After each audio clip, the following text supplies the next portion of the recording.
Hello, managers and friends of the show. Oh, we've got a fantastic episode for you today. For those of you listening, this episode marks the beginning of the podcast having a video counterpart posted to YouTube. So if you'd prefer to watch rather than just listen, follow the YouTube link in the description. On today's episode, I'll be announcing the results of our first ever league survey. And most importantly, Scott and LB will be joining me to make their pitch for having our dynasty be a contract or salary cap league. A little later in the show, Anthony joins us to help me play devil's advocate in making the argument against having a contract league. Then, at the end of the episode, we squeezed in a round of trivia as Mr. Scott Jorgensen is our resident Jeopardy expert. Before we dive into the meat of the show, however, I'd like to lay a foundation for the discussion. The adventure we are setting out on this August 27th is a dynasty league. Today's debate is whether we ought to have a standard dynasty with a snake draft or a contract dynasty league, which requires an auction draft. In a standard dynasty league, the draft works just like a typical snake draft, the same way the draft worked last year. The dynasty aspect simply means that after the draft, every manager gets to keep every player they drafted until that manager decides to cut or trade that player. So, for example, if I drafted Patrick Mahomes, then barring injury or a ridiculously tempting trade, I would probably keep him for a decade or more. In a contract dynasty, on the other hand, every player is signed to a contract, which leads to roster turnover and would make it difficult for me to hold on to Patrick forever and ever. Rather than a snake draft, in a contract league, you do an auction draft. In an auction draft, managers take turns nominating a player to put up to auction, and then all the managers bid on that player. The price that the player ultimately goes for example, $15, becomes that player's salary. Like a real GM, every manager is working with a salary cap, for example, $200. And the managers cannot spend more on player salaries than their available salary cap. Then, once the auction has concluded, managers get to choose the duration they want to keep each of their players under contract. So they decide how many years the contract will be for. So, for example, if you want to bid for Jonathan Taylor for $15, then you'd want to lock him down for a long time at that relatively low price point. So maybe you make it a 5-year contract. The way the system usually works is that each player's salary will increase by a fixed percentage every year for the duration of the contract. So you'd pay Jonathan Taylor $15 in year 1, and then let's say $17 in year 2, and so on. There are alternative systems, but that's the basic idea. And in this podcast, we're going to dive into the weeds of that, as well as some of the alternative systems for tying the duration of the contract to the player's salary. Now, I've never done a contract league before or even participated in an auction draft, but I have literally only ever heard good things from the people who have tried either of those. This league is a democracy. We will vote on whether to do a standard or contract dynasty, and I'll abide by the vote. So please don't think that I'm presenting this as a fait accompli. All I ask is that you hear out the arguments and try to keep an open mind as we all work together to create the greatest fantasy league that has ever existed. Let's get to it.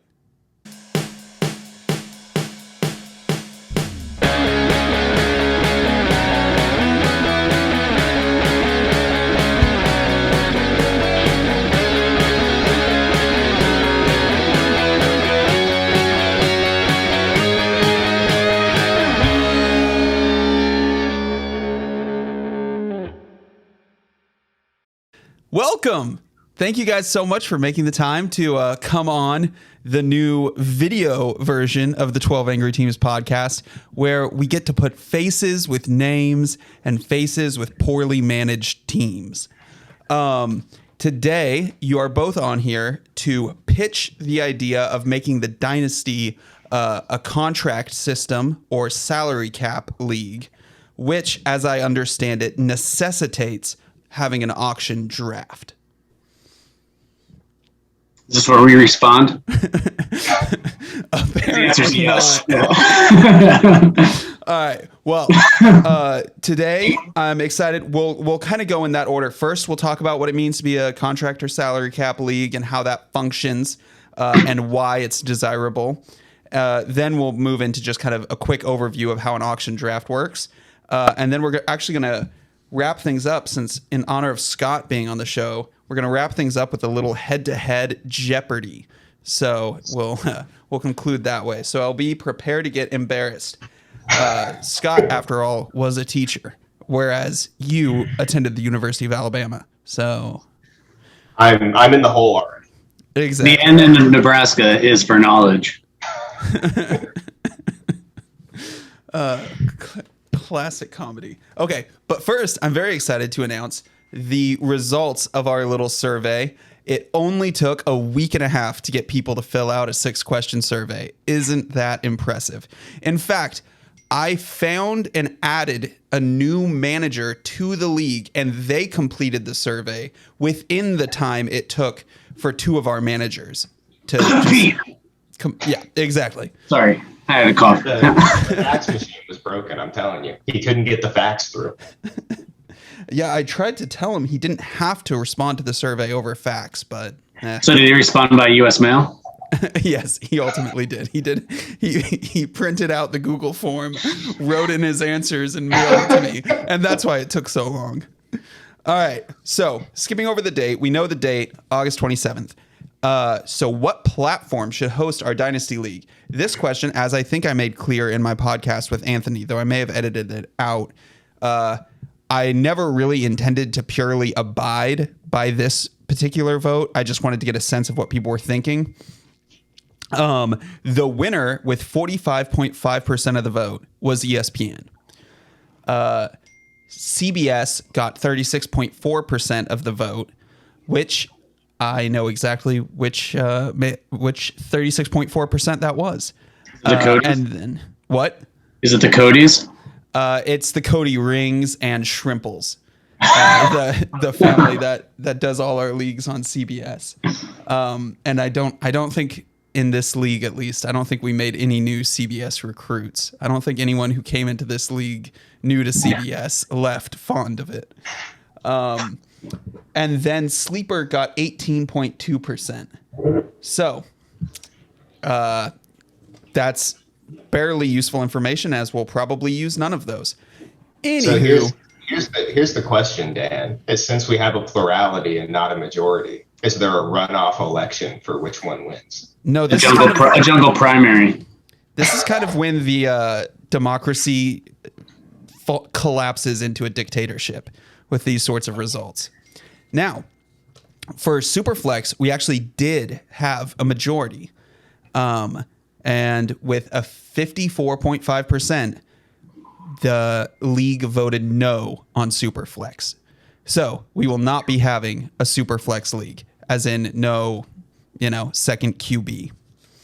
So if that's going to start a revolt, I take angry texts at all times of the day. So feel free to forward your complaints. The vote for half PPR passed with a 60% majority. It was the most decisive majority of the whole poll. Everyone is on board with reducing to half PPR, with a large number of people wanting to reduce even further. And then our final question: in future seasons, would you be interested in adding roster spots for individual defensive players? Again, with a 54.5% majority, the league answered yes. So not a lot of unanimous conclusions there.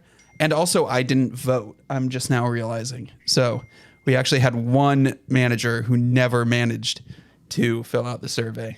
Some of those 54%ers, I think that could be a swing vote. That's true, except I, in every instance, would have voted with the majority. I personally am a little scared of Superflex and am focusing my energies on other things.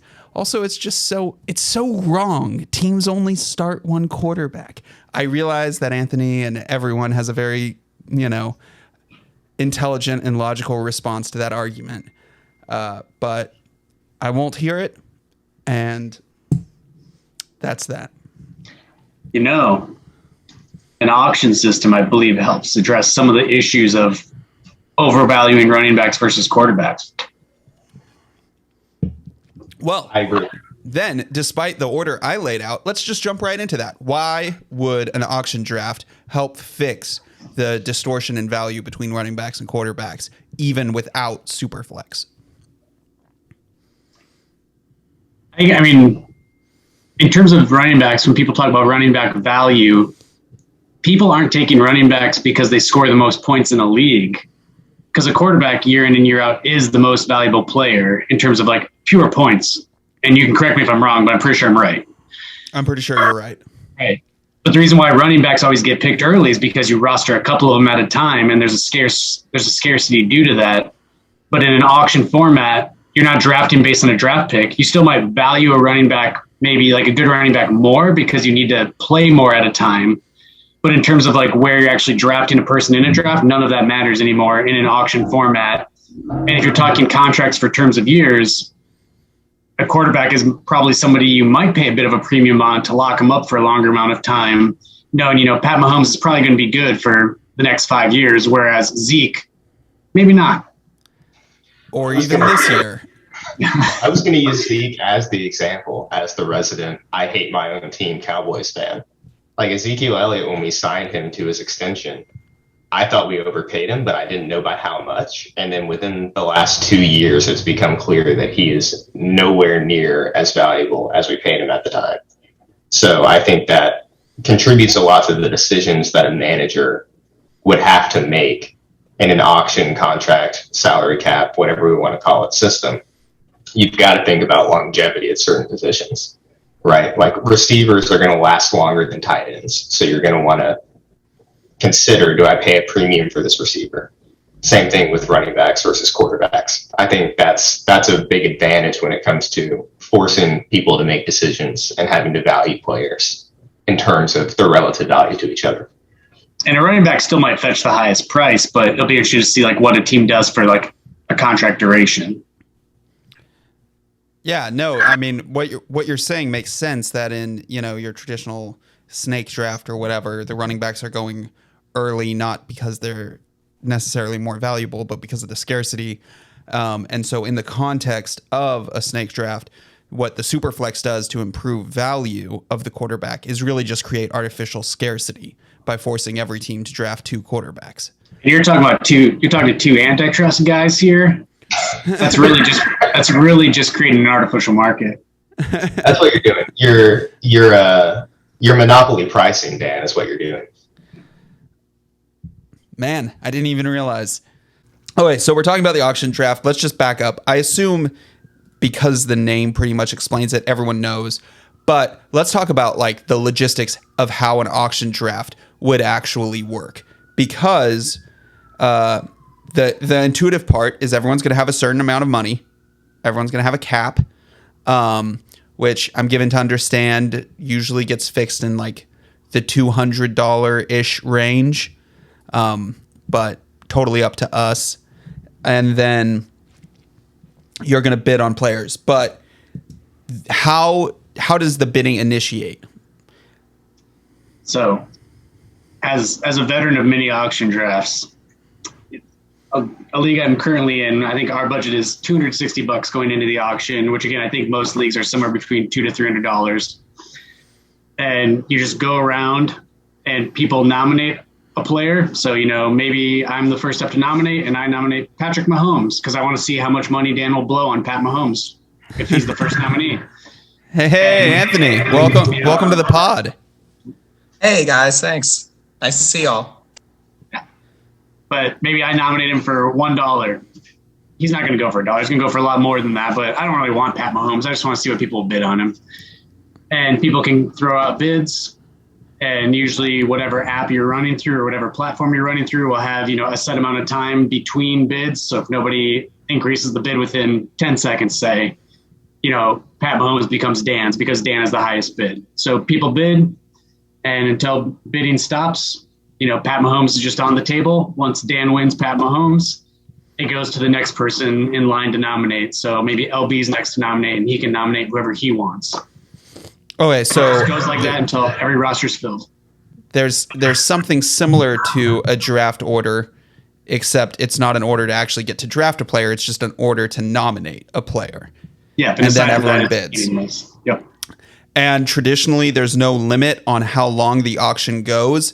There's just a time limit on how long it takes to close out the auction. Like when someone has the highest bid, like you said, a timer for 10 seconds will run, and people have 10 seconds to outbid them. But within that context, you could theoretically bid forever until you hit, the salary cap. Right, which in practicality won't happen because, you do need a roster. Right. So you do have a max bid. Okay, so talk to me about that. What would happen if someone ran out of money without filling their roster? You can't. I know at least the platforms I've done it through, it won't let you bid above what you can do to fill out your roster. So, if we have 20 roster spots and on the first bid, we have a $200 cap, I bid $181 for Pat Mahomes.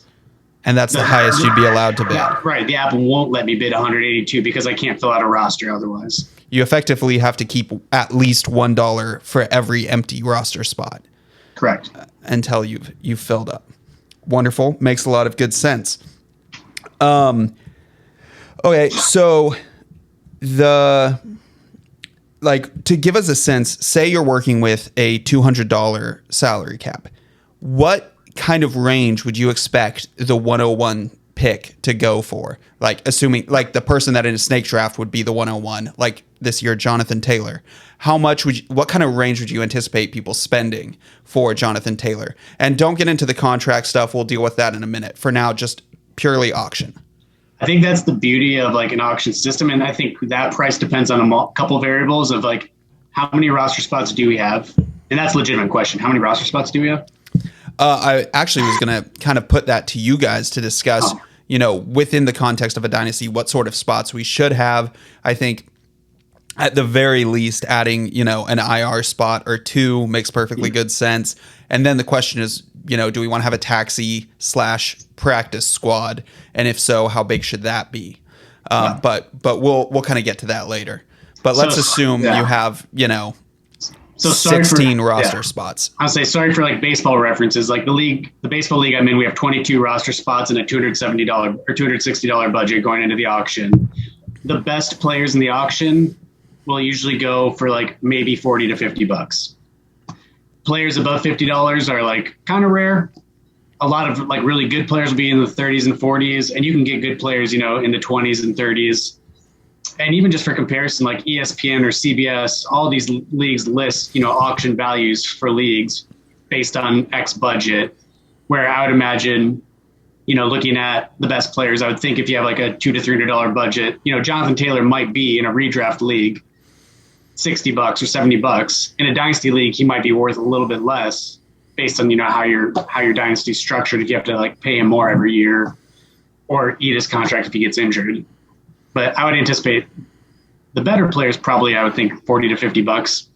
And if it's a 16-team league or 16 roster person league, that seems fair. But I would just look at ESPN's, average projections.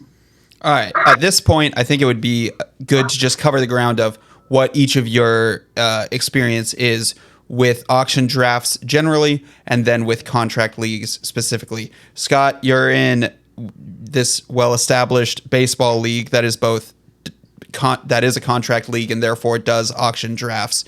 Have you done auction drafts and contract leagues for football?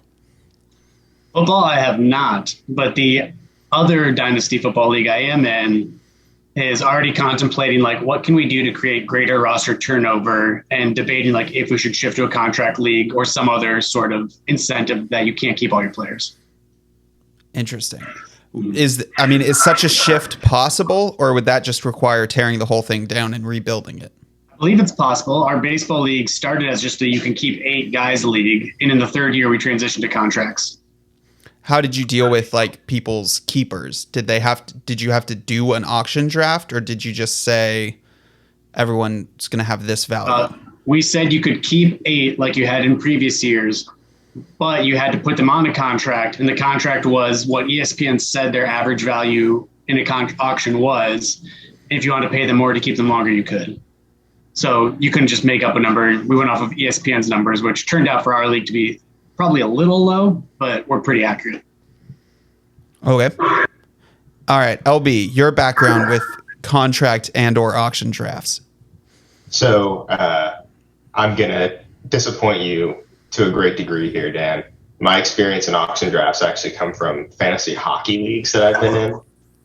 And those are as big a disaster as you can imagine because of how many players there are in the NHL and how much the values are so tight, the spread is. I've never been in a true dynasty league like we're talking about creating here. So in terms of that, Scott has a wealth of knowledge, and Scott, obviously, with the Brookings League, which I'm a big fan of and listen to the podcast every couple of years that they put one out. He has all the information on that. But the other thing with auctions for me is I actually did a little bit of research work in undergrad on just like auction theory.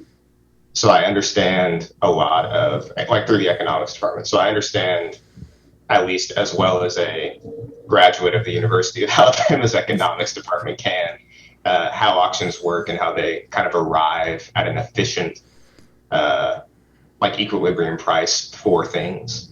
So that's something that me and Scott have talked about as well. So you're not just a fan of auction drafts, you're just a fan of auctions. I think, auctions, price theory to me is fascinating when it comes to auctions. First of all, Anthony has put on an Eagles jersey, so I want to Is that Reggie White? It's actually Jason Kelsey. Hey, Kelsey!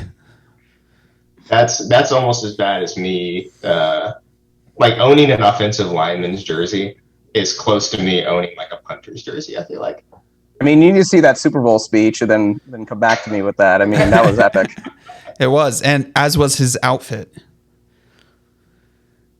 All right, Yeah, Anthony, your background with dynasty leagues and contracts. Mm-hmm.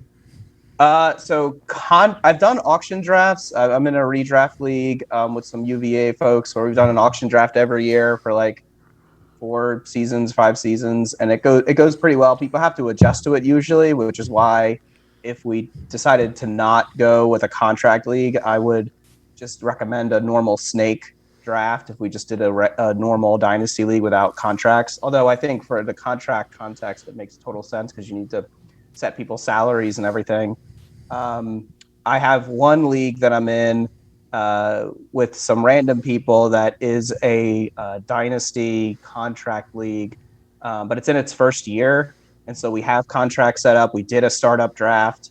But I can't tell you like how people have been able to manage their cap over the past few years. I will say though, I think between the dynasty draft itself, the budgeting, and then all the rules about cutting and trading and everything, it is a lot more effort than even just your typical dynasty league. And so it would definitely require buy-in from everyone that's in the league to find that sort of thing a lot of fun. Like I'm sure we all do, as opposed to like a chore. Right. And that's definitely the work and effort and all of that is something we'll hit on heavily, as I'm certain that is everyone's biggest reservation and everyone's biggest question. My experience is that I have none. I have no experience with contract leagues in any sport and have never participated in an auction draft. So I think this background is useful only insofar as everyone should rest assured that, Scott aside, no one's coming in with some sort of like huge advantage or trying to pull the wool over the rest of the league's eyes, because it would be a relatively new thing for all of us. Although LB does have that extensive background in auction theory from the University of Alabama. Again, I just like auctions. I think they're fun. And I'm probably really bad at them because I probably think too hard about them. So that's something to keep in mind. That's certainly proven to be the case with fantasy management. My spreadsheets really let me down. I don't know what to tell you, Dan. And all of my knowledge of valuing players is in the context of baseball, which last time I checked was not the sport of football. I have heard that. Although there is a Giants. All right. So then I think that pretty well covers auction draft. I think it'll be easier to get into some of these later auction draft questions once we've covered the contract league. So we all keep alluding to this contract league thing. You wrote a very good, thorough email, which I'm sure at least 2 managers read. Could you explain what is a contract league? What are we talking about here? How would it work? So we have an auction draft, and somehow what people pay for the player in the auction draft sets their salary. There's a couple ways you can do that. And even before I answer that, I think I'd like to just get to like first principles. If you're joining like a dynasty league, like, you know, a lot of what you're doing is like, I want to be in a league with these guys and girls for a long time. And like, it's fun to, you know, be in a league with friends.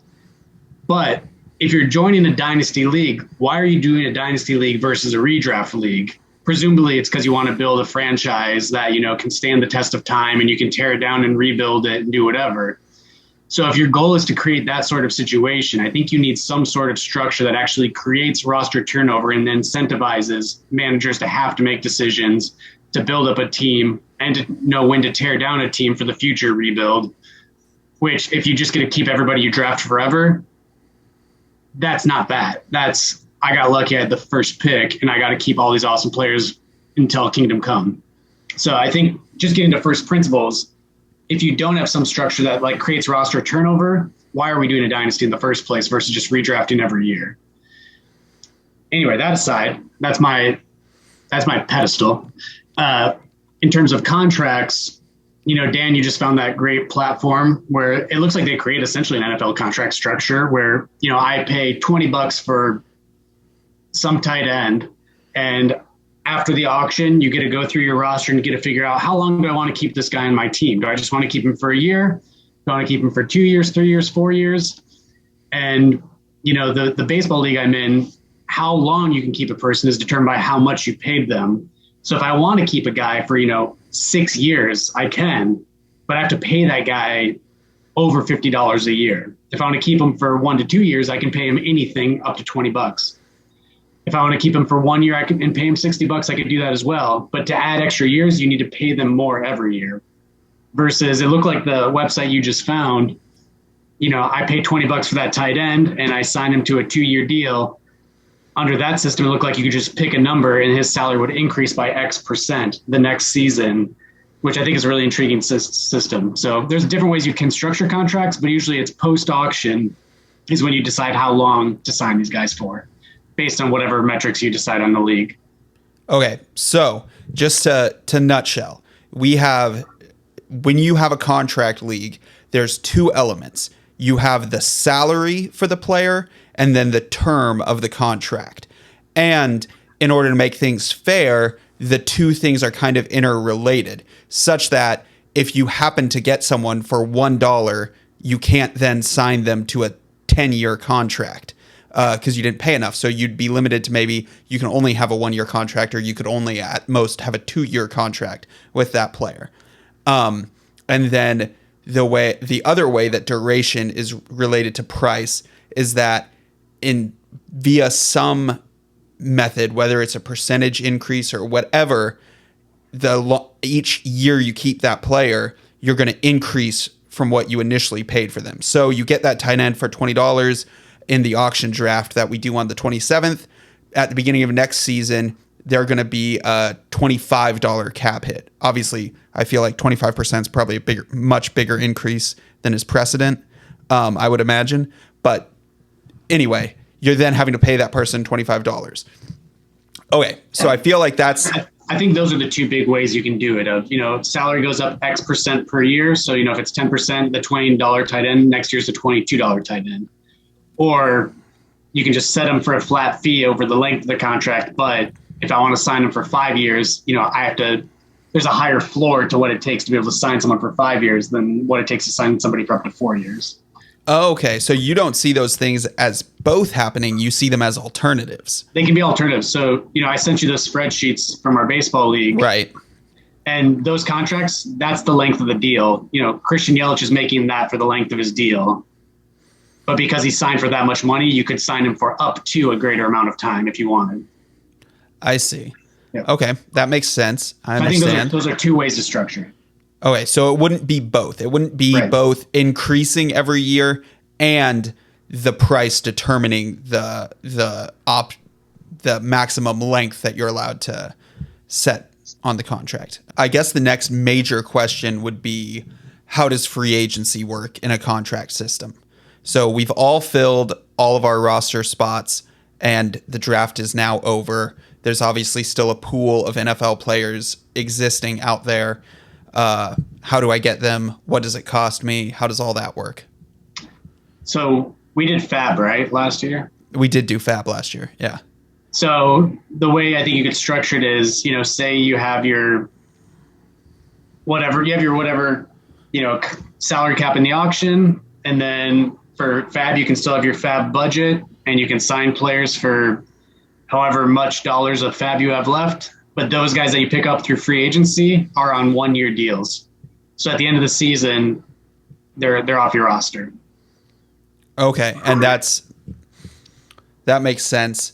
So no matter how much, let's say that I think the way the platform I was looking at has it is you kind of set the salary cap, and then within that you have a reserve cap, which would be the effective equivalent of Fab. And so let's say we have a reserve cap /Fab of $100. No matter how much I bid for a free agent, it's always just going to be a 1-year deal. Right. Okay. Understood. Unless you have, some sort of mechanism to try to extend their contract. Like I think that website you showed, you could franchise a guy, but that's getting into the weeds. I would like each of you to take a turn answering this. Within this dynasty, and if it changes based on whether or not we do a contract thing, let me know. But I don't know that it would. What is your ideal roster? The basic starting roster, because the Superflex motion failed, is just going to be QB, two wide receivers, 2 running backs, a tight end, and I believe last year we did 2 traditional flex spots, and then a kicker, and then a defense / special teams. Beyond that, talk to me about size of the bench, number, if any, of IR spots, and then size of, if any, taxi / practice squad. We'll move in the order of my screen, which is Scott, LB, Anthony. To be quite honest, this is something I could care less about. I think a couple taxi spots is good for, if we do a rookie draft in the future, to maybe stash a guy on your taxi squad for a year, and then they may have to get off the squad the second year. But I don't really care how many bench spots we have. I would say maybe whatever is standard, because the biggest utility in a bench spot in a dynasty is I signed this guy to a contract. I don't want to just drop him because he has a bye week. So I think you need to have enough bench spots to keep your team essentially. Right. Versus otherwise you're going to be taking contract hits all the time. So you need to have enough bench spots to be able to account for buys and do whatever, because you're not going to be just dropping people willy-nilly as much if there's some hit with dropping the contract.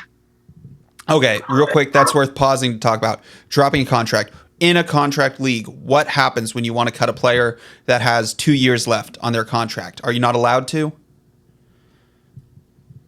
We all went to law school, right? Can you break a contract? Of course you can. Is there a penalty usually?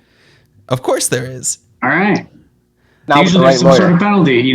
Maybe you have to pay half the salary left in the contract. Maybe you have to pay more if it's longer or less if it's shorter.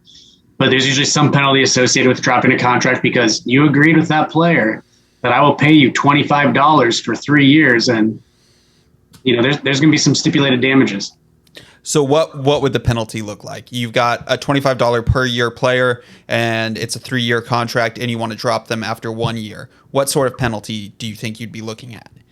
In our baseball league, you have to pay half of the remaining contract over the life of the contract, unless it's a less than $10 deal. Okay, so for that $25 player, I can cut them, but I'm still paying 12.5 per year until the end of the contract, and we round down, so dead cap. 12. Yeah, we round down, so we just said 12. Okay, rounding down. Otherwise, that website that you showed us had like a percentage based hit based on how long the deal was, where it looked like if it was for 5 years and you cut them, you'd have to pay 100% of their salary the next year, but not after that. And if it was only for 1 year or 2 years, you have to pay like a quarter of their salary. So there's a couple ways you could structure, but there should be some penalty with cutting the contract because you bargained for consideration. All right. So, LB, roster.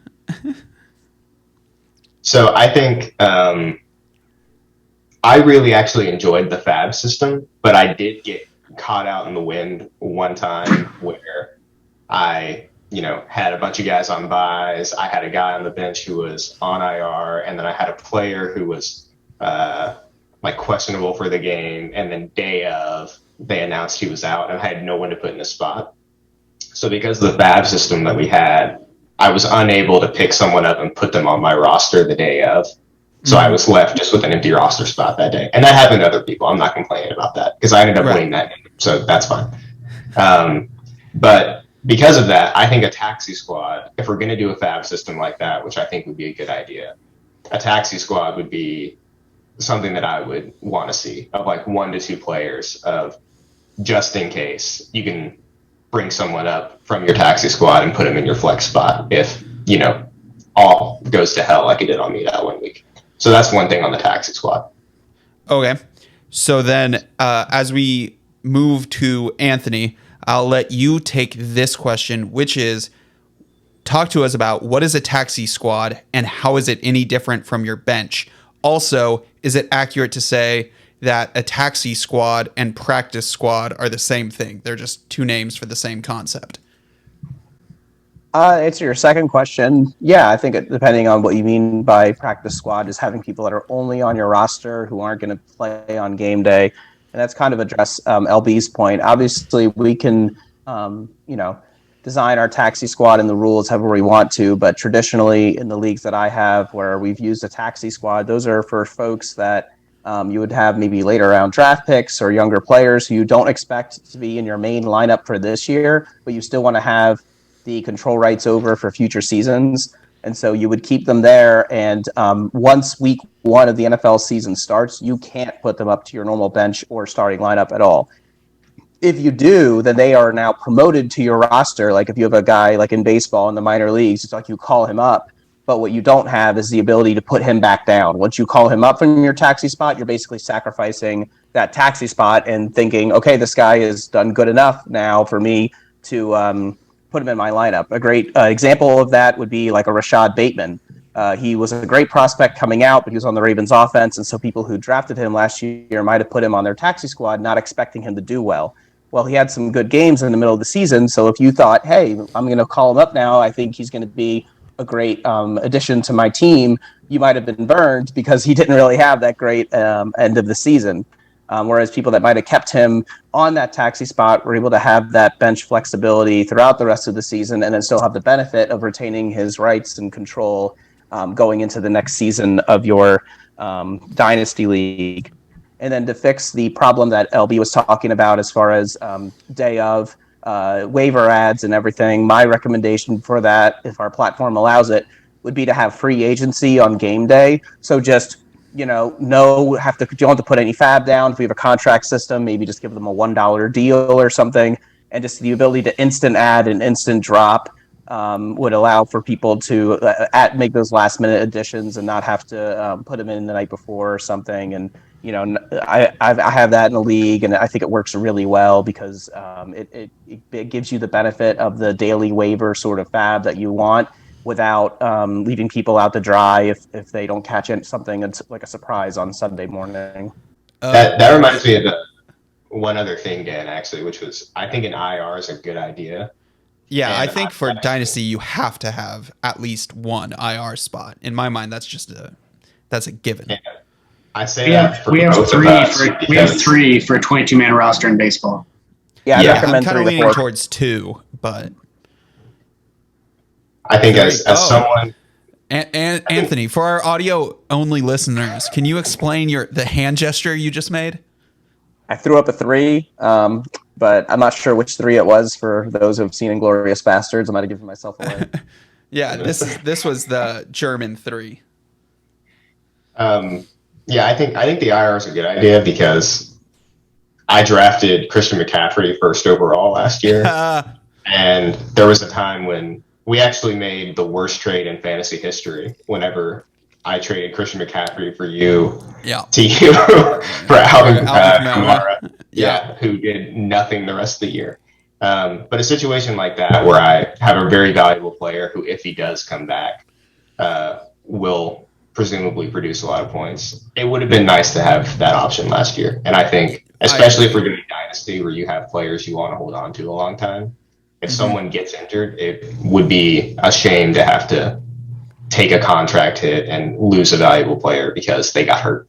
And for anyone who doesn't know, an IR spot is different than a bench spot in that the player has to actually be on the NFL designated injured reserve in order for you to be able to place them in your IR spot.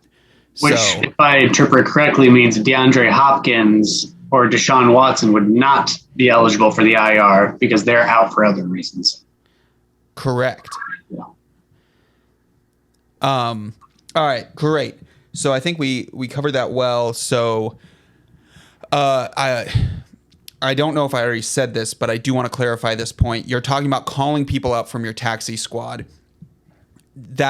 You're not getting an extra bench spot by calling them up. You have to cut someone in order to call them up.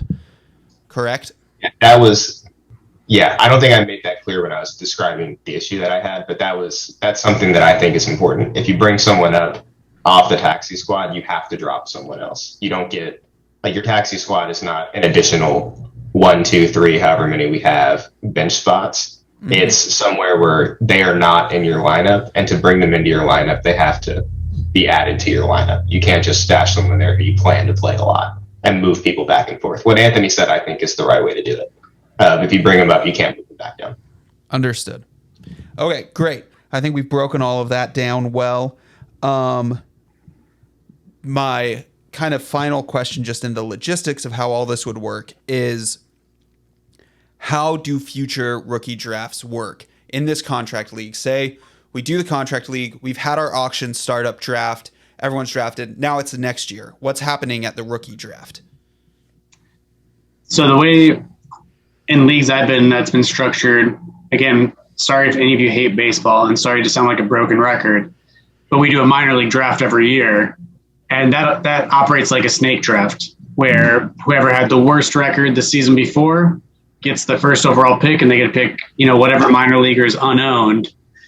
And those guys are now on your team. And when they eventually make your big league squad, or in this case, maybe they go from the taxi squad to the roster, or maybe you just start them on your roster, there's some sort of rookie contract that they're on, which for our baseball league is $1 for 4 years. In that website that you found, Dan, was based on draft slot, it looked like. But there's some sort of rookie contract deal, which is generally team friendly, to give them again time to develop. For anyone who doesn't know, the way the NFL works is that rookie contracts are tied to draft position. Yeah, and I would definitely recommend a little more of aggressive one, like you might have shown, Dan, with slots that are tied to draft position, because I'm a big fan of baseball too, but something that you see in baseball that you don't see in the NFL is the development curve at baseball it takes much longer for those players to become valuable. Whereas football, arguably running backs are their most valuable when they're rookies and when they're third or fourth year players. That's why you see people who can't get a second contract in the NFL because now they're old and beat up. So we would definitely want to make sure these players are getting paid fairly. Right. Well, we want to make sure they're paid a good amount of money up front, and that you're not getting too good of a deal up front with those deals. I mean, it still needs to be like Scott's saying, it still needs to be relatively team friendly. But $1 is probably a little bit too friendly, because imagine if someone drafted Jonathan Taylor 2 years ago on a 4-year contract for $1, it'd be like game breaking when Yeah, they it would went to be like free insane agency. for someone to Yeah. be able to keep arguably the best player in the draft for 4 years without it having a meaningful impact on their salary cap. I would also Yeah. like to point out that the NFL does not enjoy a general exemption from the antitrust laws, so Right. presumably you may not be able to suppress salaries as much, especially since rookies are covered by the collective bargaining agreement. Oh, God is just a trust-busting legend today. It's unbelievable. And it allows for those draft picks to be great trade chips, throughout the year. Whereas if we're dealing with some kind of rookie fab budget or something, it just makes trading a lot more complicated. It's very easy to say, like, I'm trying to shoot for the playoffs. It's pretty clear I'm going to be like at a draft position that's at number 10 or so. So I want to take my late round pick for your Leonard Fournette as you try to like rebuild, and knowing how much you're going to wind up paying that player if we're using draft slots for cash, I think would also be very valuable for those rebuilding teams. I agree. And I think that's one of the benefits of a contract system is you get to play GM more, especially around like a trade deadline of like, am I going for it or not? If I'm not, I might want to try to trade some of my expiring contracts for deals that are, longer term or multi-year deals to like start the rebuild now, or maybe I want to accumulate more draft picks and sell off my Leonard Fournette who's expiring anyway and try to get something in return, which is maybe Anthony's, 10th overall pick. The idea of having draft picks in play, to me, I think is something we should do regardless of what happens. If we're going I feel like that's inherent in Dynasty that you would be able to trade draft picks. I mean, that's part of what makes it a Dynasty. I think that gives you kind of that incentive that you would need to kind of go for it all right now versus rebuild. Mm-hmm. The draft picks themselves, I think, are important in terms of being able to move those. Right. And I was thinking underappreciated quality of like a dynasty where you have more roster turnover is as a bad team, I have more incentive to stay invested because, second half of the season, maybe, things aren't looking great for the Washington fantasy football team. We haven't won a game yet, but we can start building for next year because I know, there's a market out there for Justin Jefferson and he's on an expiring deal, or I know there's a market for whatever. So I can start to plot, my resurgence for the following season. And that does keep me interested. Well, just to put my cards on the table, the biggest reason that I like the idea of a contract system, also the biggest reason I like the idea of a dynasty system is it just gives me a lot more league content to discuss on the pod. Tragically, in redraft, all we were really able to talk about was what was actually happening in the NFL because trades weren't ever that interesting. Whereas once we have a dynasty, and especially if we have a contract system, trades will be much more interesting and worth diving into and really discussing. And I'll get to challenge you guys on the trades that you made as they happen. So wonderful. All very exciting. I have a question for you, Dan. Yes. If I'm an owner and I'm kind of hesitant about like, man, these contracts, they sound interesting, but it sounds like a lot of paperwork. Do you know any sites that'd be like good for this and could maybe keep track of it all for us? You're like, you really should be the host of this show. That's like, like the late night shows when, Letterman or whoever goes, so I hear you've got a new movie coming out. Tell us about that. Yes. Today, as part of my research to prepare for this, while I was diving into contract systems and auction drafts and all of that, that's right. I did, in fact, research this. All of my questions were fake. They were for the benefit of you, the audience. I knew the answers to the questions I was asking. It was a, device. Anyway, I happened upon a fantasy platform that bills itself as a premier fantasy football league platform, as in it's dedicated to being a platform for the more complicated fantasy football leagues, such as contract leagues. And that contracts leagues really seem to be the primary thing that they were built around. Now, important question. Do any of you remember what the league was called for our listeners? Because I forgot. I believe it's called League Tycoon. Yeah. I have the link in my email. Perfect. If someone could dig that up. Producers. Yeah, it's League Tycoon. League Tycoon. Perfect. Yeah. So League Tycoon, check it out. I'm not committed to that or anything. It just looks like a really well built. It's a dedicated fantasy football platform. They don't do fantasy any other sports, just football right now. From what I could tell, it was very intuitive. From how I looked into it, it offers all the features where we've tried to establish so far. And the best part is, for the contract system, it keeps track of everything. For people who are new to the idea of a contract league, what you may not know is that in a lot of contract leagues, there's some record keeping burden typically falls to the players. Like, we have to have a shared spreadsheet. We have to do something to keep track of how much everyone is paying the player, because from all the platforms doing is just hosting your generic dynasty league, and you're doing the contract system on the side. In this platform, it's going to keep track of all of that for you. It will facilitate our bids in the auction draft. It will turn those bids into the players' salaries, and it will do all of that legwork for us. So that's the appeal of that platform. The other thing... Sorry. No, go ahead, please. I also noticed when I was poking around it, they have a very useful on the left-hand side of like the column, if you're on like a league page, that says how to play. And it was like a super user-friendly thing that explained all of like contracts, auction draft, these different terms that they were using of like, what if I want to sign a player for longer? How does that work? For those wondering, that platform does have it. You can access it on your computer. You can do all your team management through your desktop. If you're like Pete and you just can't see your phone anymore because it's too small. And then it also has a mobile app for both Android and iPhone, of course. What about flip phone? Their flip phone app, their app for the Motorola Razr, I believe is still in development. Pete actually uses a jitterbug. Wait, are you telling me that Pete's Life Alert necklace is not a cell phone? I'm confused. I'm pretty sure Pete is too. He's tried calling me on it more than once. Okay, fantastic. Now I think us being lawyers, I think now would be a good time for us to make some just kind of closing arguments about why go for a contract system or why not. I think Anthony and I can try to present the case for why you might not want to do a contract system, and then I'll let Scott and LB present the case for why the contract system / auction draft is a good idea. So we, the opposition, will go first, playing devil's advocate here. My case against contract. This, I think, is going to be everyone's case, especially for the big law people out there.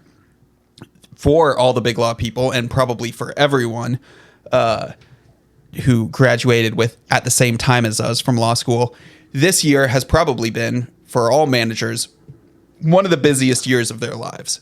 And as such, the biggest objection to contract league and all of that is going to be time. How much extra time are we asking people to spend? How much extra time are we asking people to spend preparing to do an auction draft? How much extra time are we asking people to manage the team throughout the season? How complicated is this? How long is it going to take to learn? And yeah, Anthony, your case against. Yeah, so I mean, full disclosure, I would love to do a contract dynasty league. Yeah, me too. It would be very interesting, right? But for my devil's advocate here, I think my position would be the startup draft.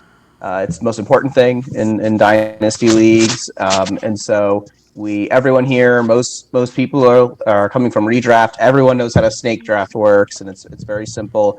if we were going into an auction draft, especially with a bunch of people who aren't used to the auction, who maybe not know like, oh, let me not put like 60% or even 80% of my budget on JT, and then all of a sudden they find themselves up a creek without a paddle. Though that's going to be a long-term, detriment to their team. So there's the case against. Scott and LB, I'll leave it to you guys to make the case for. You can decide amongst yourselves who should kick things off. I'll go first, and then LB can be the closer. All right. So the two main points you raised were how much extra time is this going to take and the importance of the startup draft. If we're talking about how much extra time this is going to take versus a traditional snake draft league, I think that's an argument that quite honestly doesn't carry a lot of merit with me. Because if we're talking about a dynasty league anyway, you're going to be doing some prep before the initial draft, knowing that this isn't just a 1 year, decision. It's going to have multiple years ramifications for your roster. And if it's like, well, I don't need to, I don't know how much a contract is worth. I don't know how much whatever. None of us do. This is new for all of us. So you're going into the market with as much knowledge as literally everybody else in the league, except for Anthony, who maybe did one NFL contract draft like last week, it sounds like. So in terms of like a knowledge gap, there's not that much difference versus the research you're doing anyway. And when it comes to in season, it's setting your lineup on a Sunday or a Thursday or whatever day, your guys are playing. None of that in season mechanics really changes. And if we're talking about players you have for like longer periods of time anyway, even trades and how you value trades to some degree, that doesn't necessarily change. It's just that they have these dollar values associated to them. So you have to work within the constraints of a budget and figure out how I value players within that. But that doesn't really change any other process because you have to figure out how you value players anyway. It's now you just have a number associated with them versus some amorphous blob in your mind. So I don't think it will take extra time. An auction draft in the first year might take 20 more minutes or 30 more minutes because you have the bidding process. But after that, the auction draft doesn't really take as long because not everybody's being auctioned every year. It's only people who are free agents. And I might only have to fill 2 roster slots going into a draft. So my draft might be like 15 minutes 1 year. And then if we're talking about startup draft importance versus snake draft, again, I think I would take the opposite approach as Anthony to that of if we're going into a snake draft and this is going to be my roster forever, there's no limits on how long I can keep this guy in my team. I think that is far more detrimental if I don't get a good pick than, I maybe overbid for Jonathan Taylor in year 1 and I have him for 3 years. Like Jonathan Taylor will still provide value to me unless he busts his leg and never plays again.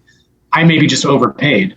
But, if I draft 10th in a snake draft league and these guys can just stay on my roster forever, that sucks compared to everybody who drafted 5th, 4th, 3rd, 2nd, and 1st, who by virtue of getting lucky now have the franchise players for as long as they want on their team. Whereas I didn't even have a shot at those guys because I got, the unlucky draw and had to go 10th. So I think a snake draft in a dynasty where you can keep a guy forever is much higher stakes than an auction where we are all independently valuing players and none of us really knows what we're doing going into it the first time. So I reject the premise of both those two complaints. Very compelling. LB. So I have 2 things to say about auctions and why they are better. Number 1 is an auction is a remarkably efficient way to allocate resources. Primarily, that comes out through what's known as the wisdom of the crowd. And I'm not going to get into the weeds here, but I'm just going to let you know that it's been proven that even when everyone has no idea what they're doing, even when everyone has no idea what the value of something is, when an auction takes place and when bids are placed, the price of that thing that is being auctioned typically comes out to be around the actual value of that thing. So in auction, even if none of us know what we're doing, I think it's going to be a very fair and efficient thing that we can do to create a very balanced league off the bat. And I think that would be the most fun that we could have is if everyone had generally pretty even teams. And everybody will have bad contracts and good contracts, so It washes too. Everything will balance out through the power and the magic of the auction as a concept. But more than anything, I would like to see a system, like I said in the email, where you have to make decisions and you have to value players. Because to me, what would make a dynasty the most fun, what makes any fantasy league the most fun, is when things are constantly changing and when roster turnover is happening. And when I may have a bad team right now, but I can do something to make my team better next year. And so forcing people to make decisions, forcing the owners and the GMs and the directors of player development to decide how valuable is this player, how valuable do you think this player is, to make those decisions, to have the constraints of Jonathan Taylor's a really big contract, I can't pay another running back very much, versus I can have 2 or 3 good running backs. I think those kind of decisions are really, really interesting. And to me, that would be a lot more fun. And I've probably talked too much, but when LB was saying that, it made me think too of the beauty of contracts. And I think it allows for a lot more creative roster construction as well. If you'll find there's a million ways to win a league. And, oftentimes you see these approaches in like contract leagues described as like stars and scrubs, where, I'm going to pay a lot for Jonathan Taylor and I'm going to pay a lot for, Justin Jefferson. And I'm going to pay a lot for, Devontae Adams.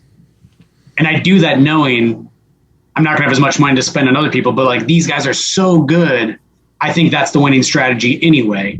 So you can have, stars and scrubs. You can have more a team full of middling players. And like, I think it allows for creative roster construction where you can really tinker and try to figure out how do I win a league versus just, I win the league by drafting the same players everybody drafts in the snake draft.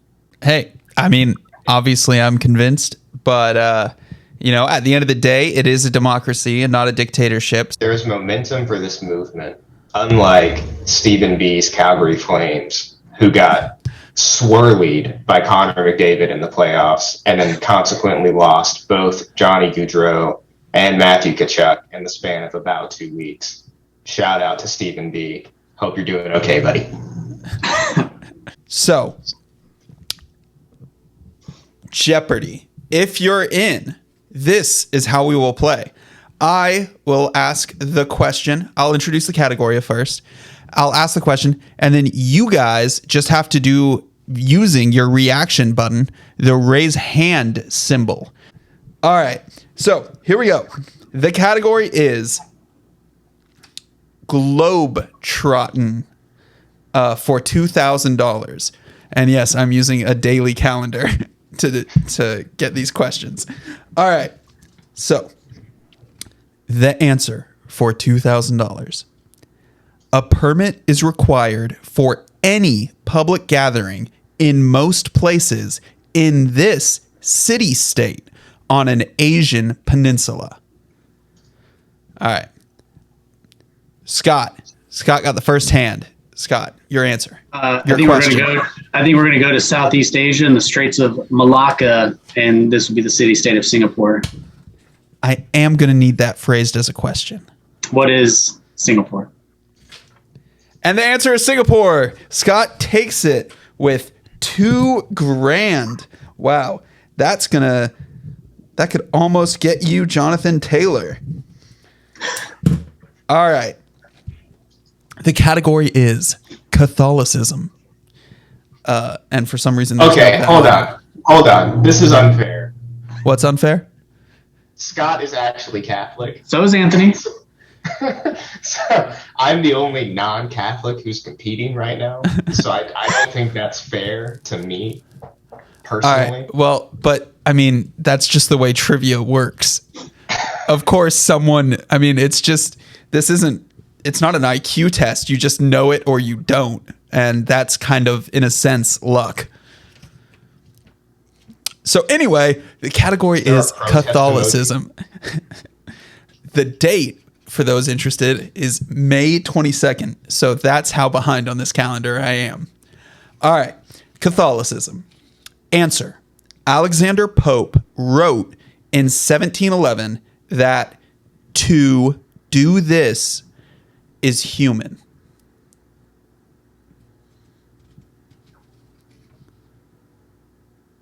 Scott. Air.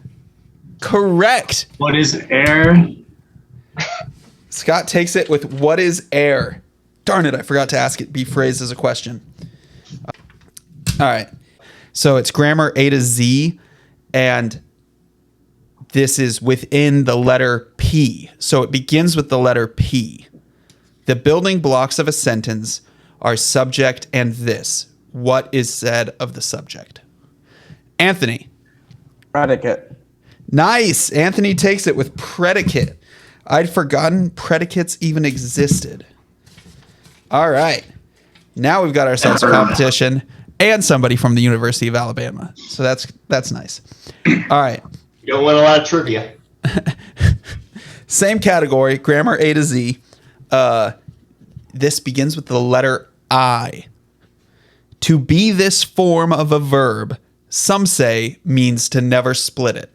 LB. An infinitive? That is correct. Although I Or will what be is needing an it. infinitive? Yeah, exactly. There we go. All right. I have a feeling that Scott just let LB have that one. But it also could be that I'm reading these questions very poorly. I'm taking a long time. All right. Grammar A to Z. The word begins with an M. That's right. The letter M. Nouns, adjectives, and adverbs can be these qualifiers. LB again. What is a modifier? That is correct. Or what are modifiers would also have been acceptable. All right. We've got ourselves a 3-horse race. Generals in history. Answer. A brigadier general at 23, he distinguished himself at Gettysburg, but things didn't go as well for him in the Montana Territory.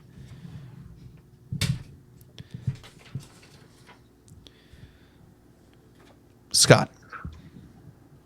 I wanted to lower my hand because You wanted to lower your hand. Custer was a colonel, not a general, but things did not go well for him in the Montana Territory. All right. Well, the answer of this tiny little piece of paper that doesn't give a lot of explanation is, who is George Armstrong Custer? So maybe they were wrong in titling him Brigadier General. I don't know how the ranks work. Is it possible that colonel's above Brigadier General? Doesn't sound right. All right. Final Jeopardy. This will be worth 2 points. That way, anyone can win it. Isn't that nice? Are we doing like a thing? What? Should we write our answers down and hold them up? Are we doing like real Final Jeopardy? Hey, if everyone has a pen and paper near them and can participate, then we're in. Okay, perfect. Well, then in that case, you guys, it doesn't have to be double points or anything like that. Everyone can just decide how much they want to bet on their answer. Anthony, you have $1.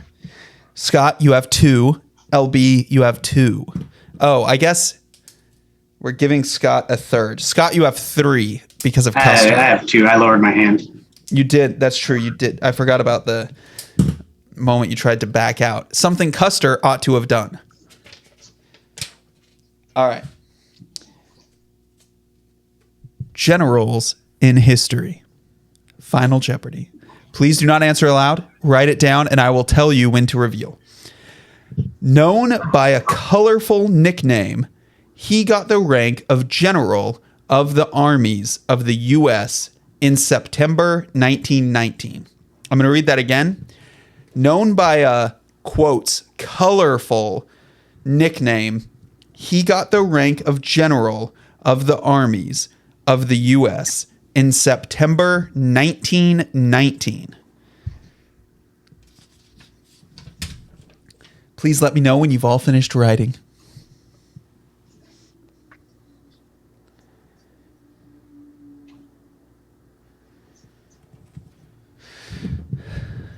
Do, do, do, do, do, do, do.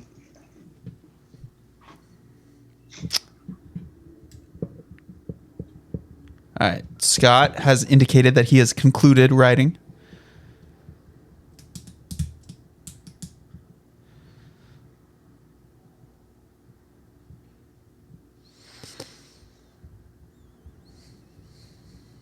Fun fact, the correct answer was the ROTC instructor at the University of Nebraska-Lincoln for a while. Huh. Go Big Red. You know, Scott, sometimes it's hard to remember that you're not from Nebraska. I conflate that in my head a lot. Okay, Anthony has indicated that he is done. Unsurprisingly, the gentleman from the University of Alabama is still working on learning to write. Letters are hard. Hold tight. They are, although he's weirdly great with grammar. Okay, everyone's indicated that they are done. I will count down from 3. On 1, please reveal your answer. 3, 2, 1. Wow, this worked terribly. I can't read it. Incredible. Okay. Scott has written General John Blackjack Pershing. He did not indicate an amount. Oh, nice. $2. He bet $2 on it. LB for $2 said, who is Tom Ukraine? Osborne. Tom Tom Osborne. Osborne. I heard Scott mention Nebraska, and I said Tom Osborne was basically a general, so he's what I'm going. All right. And sorry, Anthony, what was yours? Could you hold that up again? Betting 50 cents, General Jorgensen. All right. The correct answer is General John Blackjack Pershing. So Scott takes it all with 4. LB has lost it all and will be going home with nothing. Anthony very strategically saved himself 50 cents. Way to go, Anthony. Anthony's taking home 50 cents, although after tax it will be more like 20. Apparently we had no scholars of the First World War.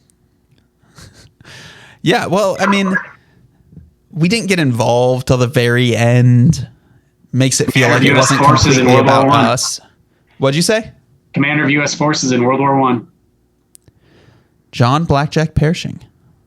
Chased Pancho Villa across Mexico before that. Huh. Hashtag A-push. All right. Well, gentlemen, I can't tell you what a pleasure it's been having you on the podcast. And for any listener who's made it this deep into this exploration of fantasy league formats and platforms and Jeopardy questions, I thank you for your attention. Thank you all.